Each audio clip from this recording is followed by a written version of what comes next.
Wizards Top 3 Daily News in Manipuri.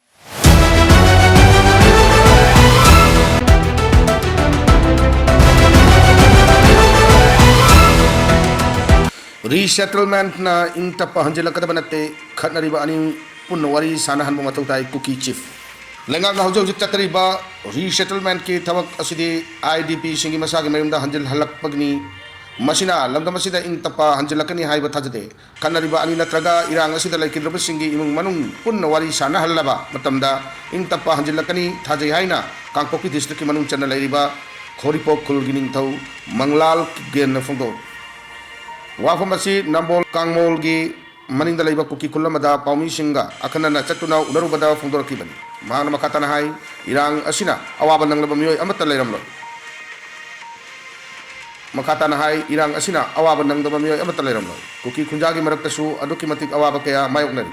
kari torakadagi hai bagi akiba chana thakna phangdabagi awaba chathok chachin yadabagi thingna awaba kaya si mipum kudik magna adumak mayok nari bani kul asina punna kunja chani gatra matoi lerambani adu mioi karadi irang asina maram oiduna churachampur lanjin nakre churachampur lanjin nakre sing adu relief camp to leibadi nate makoi gi kangna chanaba sing marakta changjapam loduna leiba ngaktan kul asige angang sing larik tamdabadi yadabanina churachampur natraga Kangpokpi district headquarter da mahi tamduna lei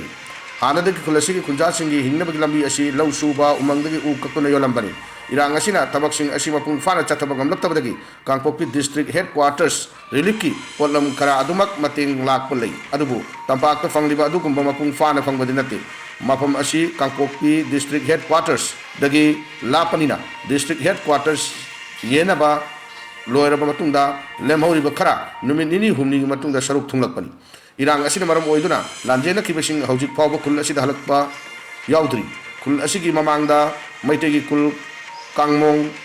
lay tok di birang asi losin badi pami adubu irang asina maram oiduna laikidaba singi awaba amadi makoi na kari pamli haibadu yengdaba yaro Kangmong kuldagi maru kaya amalai makoi wari sana badasu irang asi aigi imung dagi mi laikidaba yaudaba amadi yum chakhi daba singna kari amata nungai taba paunadrabasu irang loisin ba pamlabasu laikidraba imung manungi kandaba yaroi haina wafam masi tatana thamduna lakli haina mahangna makhataki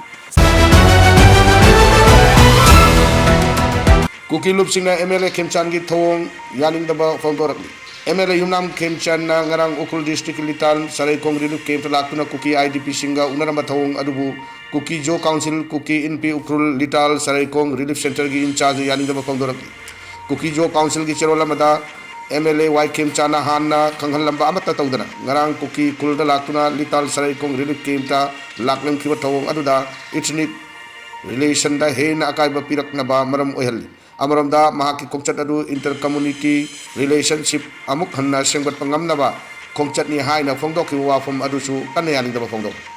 matung tarak pada political leader amatana local authority ka hana wa tanadana Kuki Jo area madi relief center laktana ba kanghan bagalona na asigum kokchat asina hana sensitive oiba bibam amada lainari ba asida hena patana bagi machak oirakani haina su fongdoki Sarai Kong Relief Center da thorakpa cherola madagi MLA Y Khemchan ngarang litan Sarai Kong Relief Camp ta mangjong na kanglama tawdana laklamba adubu kanna yaning daba fongdorakli kongchat adu Kuki NP Ukhrul KSO Ukhrul Village Authority amasung Youth Club litan Sarai Kong na mangjong na kanglama tawdana MLA gi atenba visit adu makoi gi karigum amatta da mari laina de haina makata na fongdorakli